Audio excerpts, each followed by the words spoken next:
오늘 말씀은 요한계시록 10장 1절에서 11절까지의 말씀입니다. 이 말씀을 교독하시겠습니다. 또 나는 힘센 다른 천사 하나가 구름에 쌓여서 하늘에서 내려오는 것을 보았습니다. 그의 머리 위에는 무지개가 둘려 있고 그 얼굴은 해와 같고 발은 불기둥과 같았습니다. 그는 손에 작은 두루마리 하나를 펴서 들고 있었습니다. 그는 오른발로는 바다를 디디고 왼발로는 땅을 디디고 서서 마치 사자가 울부짖듯이 큰 소리로 부르짖었습니다. 그가 부르짖으니 일곱 천둥이 각각 제 소리를 내면서 말하였습니다. 그 일곱 천둥이 말을 다 하였을 때에 나는 그것을 기록하려고 하였습니다. 그때 나는 하늘로부터 나오는 음성을 들었는데 그 일곱 천둥이 말한 것을 인봉하여라. 그것을 기록하지 말아라 하였습니다. 그리고 내가 본 그 천사 곧 바다와 땅을 디디고 서 있는 그 천사가 오른손을 하늘로 쳐들고 하늘과 그 안에 있는 것들과 땅과 그 안에 있는 것들과 바다와 그 안에 있는 것들을 창조하시고 영원 무궁하도록 살아계시는 분을 두고 이렇게 맹세하였습니다. 때가 얼마 남지 않았다. 일곱째 천사가 불려고 하는 나팔 소리가 나는 날에는 하나님께서 하나님의 종 예언자들에게 전하여 주신 대로 하나님의 비밀이 이루어질 것이다. 하늘로부터 들려온 그 음성이 다시 내게 말하였습니다. 너는 가서 바다와 땅을 밟고 서 있는 그 천사의 손에 펴 있는 작은 두루마리를 받아라. 그래서 내가 그 천사에게로 가서 그 작은 두루마리를 달라고 하니 그는 나에게 말하기를 이것을 받아 먹어라.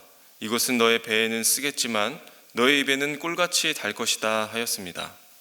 나는 그 천사의 손에서 그 작은 두루마리를 받아서 삼켰습니다. 그것이 내 입에는 꿀같이 달았으나 먹고 나니 뱃속은 쓰라렸습니다. 함께 읽겠습니다.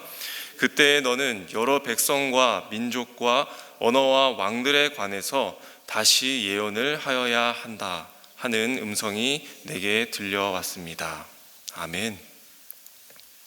오늘 요한계시록의 이 말씀은 요한에게 주어진 이 예언의 내용들을 수행하라 하는 하나님의 명령과 그리고 하나님께서 다시 요한을 불러서 임명하시는 그런 장면이라 할 수 있겠습니다. 하나님은 계속해서 환상으로 예언을 보여주시고 또 대화하는 형식을 통해 그것이 반드시 이루어질 것이다 라는 말씀을 반복하고 계십니다. 지금 이루어지는 이 임명의 절차도 그런 차원에서 하나님의 앞에서 재신임 그리고 재임명을 받는 모습입니다. 지금 요한은 이 예언의 선포를 그대로 전달해야 하는 수행자가 되었습니다. 요한이 보고 있는 그것이 바로 심판의 내용입니다. 그리고 그 심판에 나타나는 현상들을 보고 있으며 그것을 기록하고 있습니다. 요한은 아무래도 이러한 현상들을 보면서 만감이 교차했을 것입니다. 바로 심판이기 때문이죠. 이 심판이 하나님의 뜻이 이루어지는 차원에서는 너무나도 기쁘고 벅차지만 결국 그 심판 그리고 그 심판의 과정에는 엄청나게 인간에게 주어질 두려움이 생기게 될 것이며 또 인간에게 있어 가장 겁나는 현상들이기 때문입니다. 게다가 이 로마의 박해의 직면에 있는 그 교회와 성도에게 이것을 알려줘야 한다라고 하는 것은 한편으로는 성도들의 위로가 주어지고 또 믿음 위에 굳게 서라는 권면이 될 수도 있지만 다른 한편으로는 낙심할 수 있는 여건이 충분하기 때문입니다.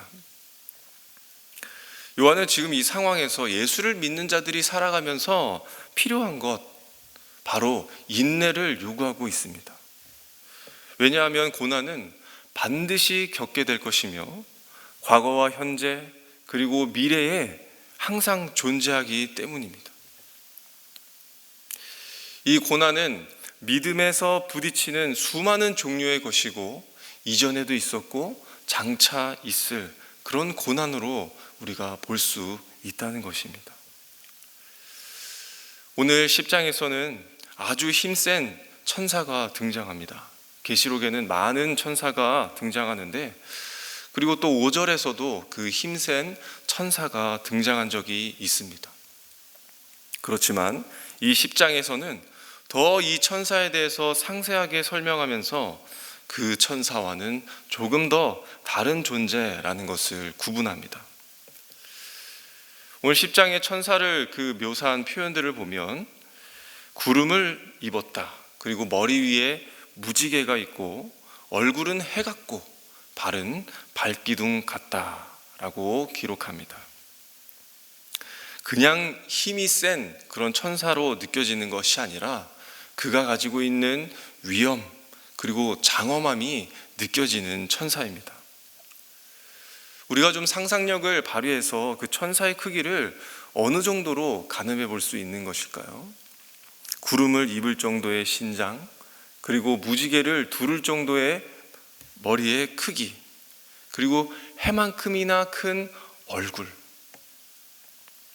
이뿐만이 아니라 2절에서는 보시게 되면 오른발은 바다를 밟고 있고 왼발은 땅을 밟고 서 있다라고 기록합니다.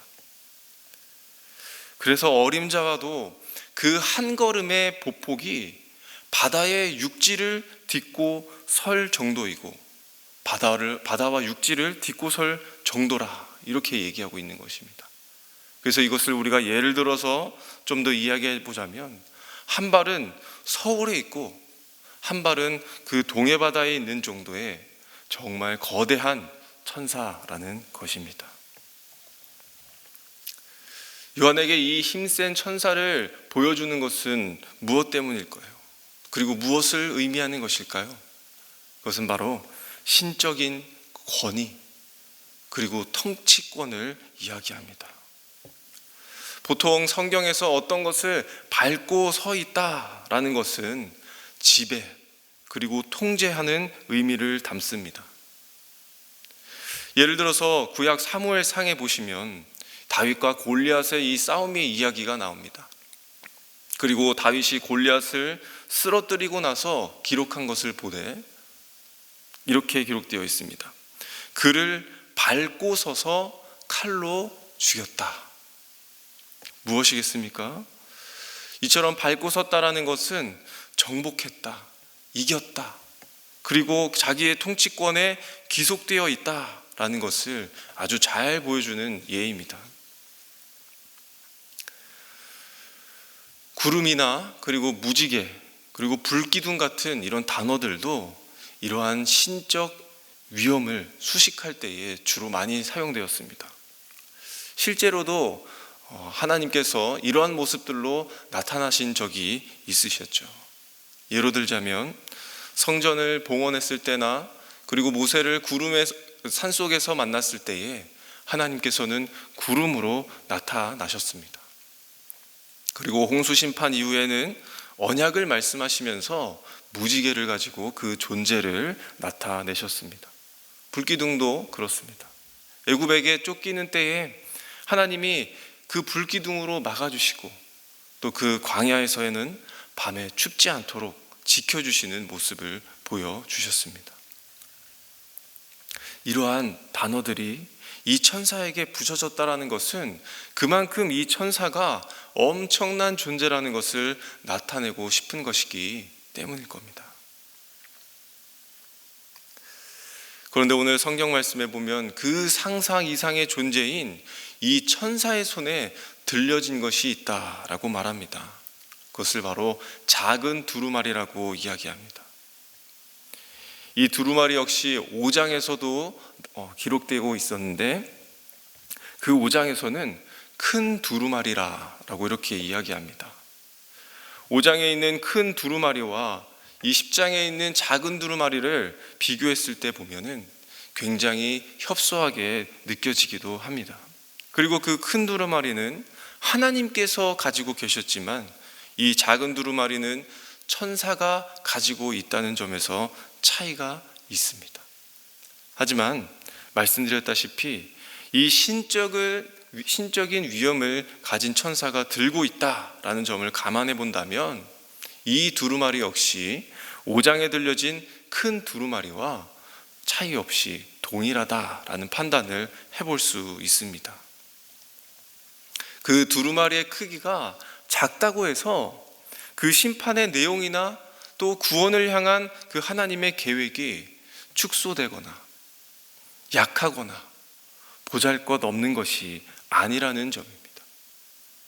그 두루마리 자체가 구속과 심판에 관해 결정된 결정체이고 그 무게를 감당하는 힘센 천사가 들고 있다는 점에서 그 계획을 성취할 권세가 상당하다라는 것을 증명하고 있는 셈입니다. 이것은 곧 모든 역사의 주권을 하나님과 그리스도께서 쥐고 계시다는 것, 고난을 당하는 백성을 보호하는 힘이 그에게 있다라는 것과 최종적으로 최후의 심판을 감행하시고 새롭게 하시는 그 역사적 파노라마를 운전하실 그 하나님을 보여주고 있는 것입니다. 천사가 외치는 소리, 마치 사자가 부르짖는 듯한 일곱 천둥 같은 소리가 있다고 말합니다. 그리고 요한은 그 소리를 기록하려고 받아 적으려고 할 때에 하나님께서 봉인한다, 기록하지 말라라는 그런 말씀이 있습니다. 여기에 대해서는 다양한 해석들이 있습니다. 그 계시가 말로 표현하지 못할 것이기 때문에 요한이 기록할 수 없었다라는 그런 해석이 있고, 또 한 가지는 그 말한 바를 알지 못하게 하기 위해서 하나님께서 비밀로 해두셨다, 감춰두셨다라고 보는 경우가 있습니다. 하지만 요한이 그 천사의 말한 것을 기록하려고 했다라는 것은 분명히 이 이해가 가능한 계시였다라고 볼 수 있기 때문에 요한이 표현 못할 정도는 아니라고 볼 수 있습니다. 결국에는 그것이 비밀로 붙여지는 먼 미래에 임할 심판일 가능성이 높다라는 것입니다.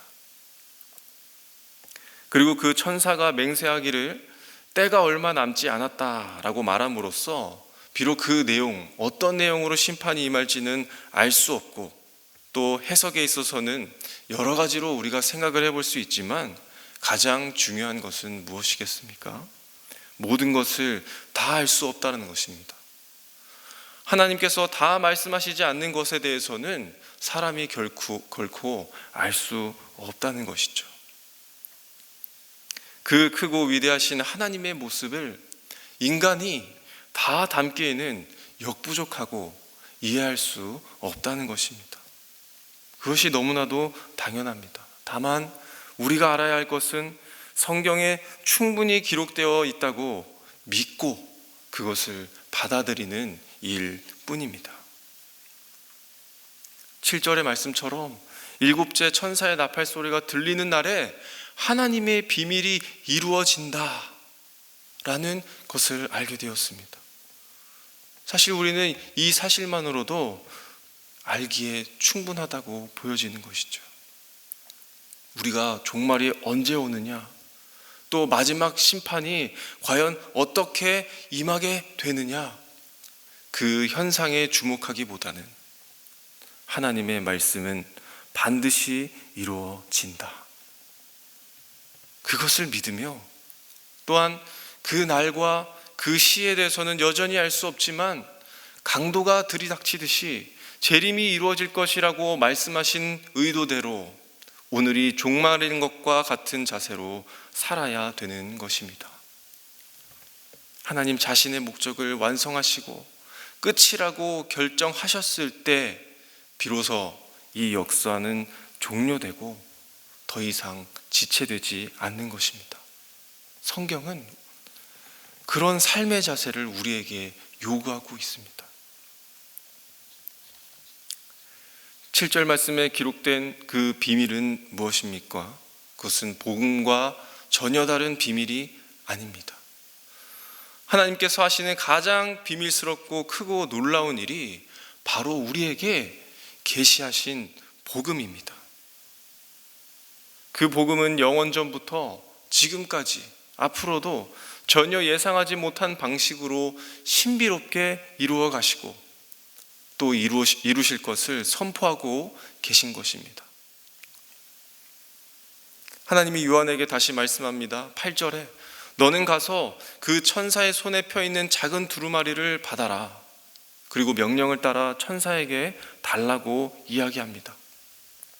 그리고는 그 두루마리를 먹으라고 그 천사가 말하면서 배에는 쓰겠고 입에는 꿀같이 달 것이다 라고 말합니다. 요한이 어떻게 합니까? 받아서 삼켰고 천사가 말한 것처럼 입에는 꿀같이 달았고 뱃속이 쓰라리는 그런 경험을 하게 됩니다. 요한이 천사에게서 그 책을 넘겨받았다는 것은 무엇이겠습니까? 하나님께서 보여주신 그 예언을 그대로 가서 전하라는 임명을 의미합니다. 그리고 요한이 수행자로 그 일을 행할 것을 암시하신 것이죠. 그 두루마리를 먹음으로 또한 꿀처럼 달다라고 쓰여진 표현은 이미 성경 여러 곳에서도 기록하고 있습니다. 특히 이 잠언에서 꿀을 먹어라. 그것이 너의 입에 달콤할 것이다. 이처럼 꿀과 함께 달다라는 그런 표현이 쓰여진 경우에는 보통 말씀을 의미합니다. 말씀이 꿀송이 같이 같다고 고백한 솔로몬은 무엇을 이야기하였습니까? 말씀에 순종하며 살게 될 때에 얻는 그 기쁨, 그리고 특별히 말씀이 지니고 있는 그 생명에 반응하는 것을 두고 이렇게 달다라고 표현을 하였습니다.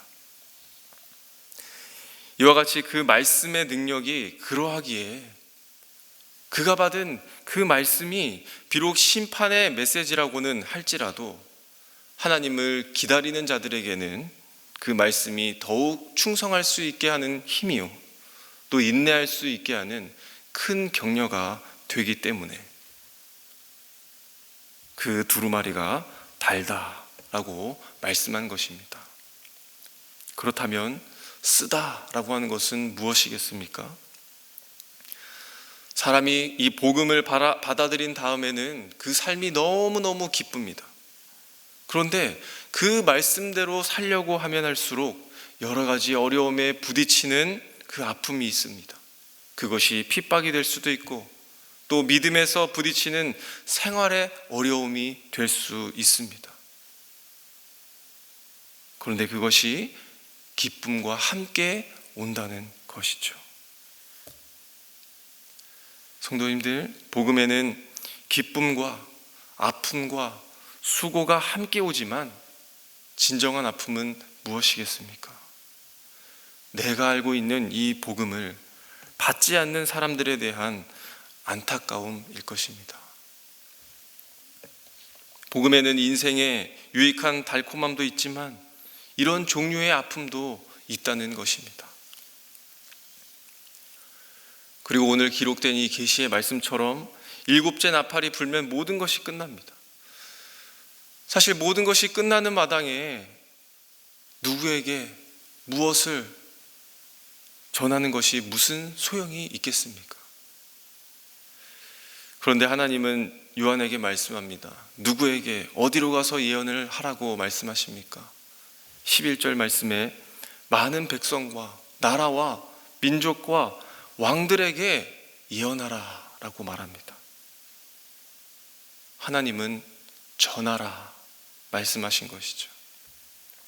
그 심판의 때가 있는 것을 아는 것으로 여기지만 말고 전하라 라고 명령하셨습니다. 종말을 앞두고 사는 사람들이기에 우리는 어떻게 살든 다 멸망한 인생들이고 곧 팽개쳐질 인생이라 여기면서 그냥 되는 대로 살아라 라고 말씀하시지 않으셨습니다. 아는 자들이 전하라, 받은 자들이 전할 것을 하나님께서는 말씀합니다. 그래서 우리 그리스도인들의 사명은 복음과 그 복음을 전하는 것이 우리 현세를 살아가고 있는 이 그리스도인들의 사명이 되는 것입니다. 하나님의 심판이 있음을 확신하시겠다면, 그리고 그 구원이 하나님의 손에 의해 핸들링되고 또 주권을 하나님께서 쥐어지신 것을 믿으신다면 우리는 복음을 전해야 합니다. 왜냐하면 하나님의 목적은 심판을 통해서 벌을 주기 위해서가 아니라 바로 돌이키기 위한 것이기 때문입니다.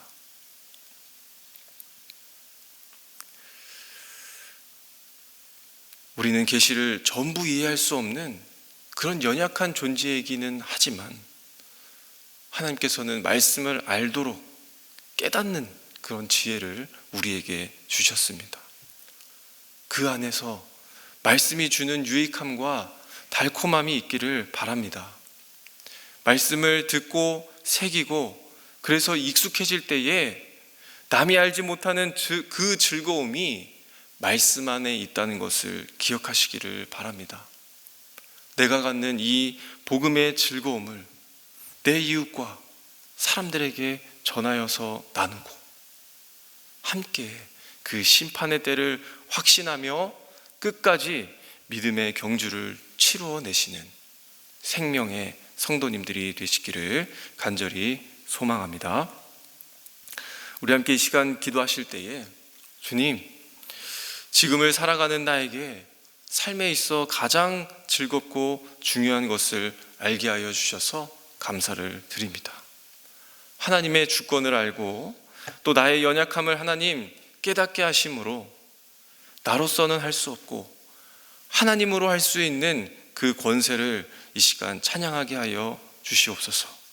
하나님을 더욱 의지하고 또한 내게 주신 이 생명의 즐거움을 이웃에게 전하는 사명이 이루어질 수 있도록 나를 사용하여 주시옵소서라고 함께 기도하시겠습니다. 한 번 더 기도하실 때에 나라와 민족 그리고 복음을 위해 달려가는 우리 선교사님들을 위해서 기도하시겠습니다. 오늘 말씀에서 증거된 것처럼 하늘과 땅의 권세를 가지신 이 하나님을 내가 기억합니다.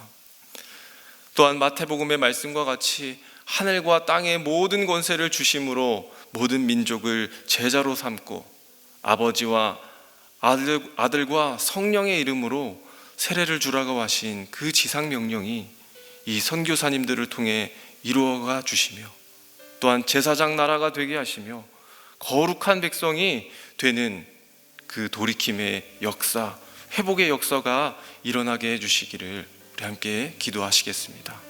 또한 마지막으로 우리 교회를 위해서 기도드리실 때에 곧 있을 신학 강좌와 또 예수 영접 모임을 통해 하나님께서 준비된 자를 세워주시고 불러주시고 또한 우리 교회가 이 세상 속에서 받은 사명을 지켜 행할 수 있도록 특별히 영혼 구원과 제자 삼는 이 일들이 이번을 계기로 일어날 수 있도록 우리 함께 기도해 주시기를 원합니다. 그리고 각자 가지고 오신 기도 제목으로 이 시간 함께 기도하시겠습니다.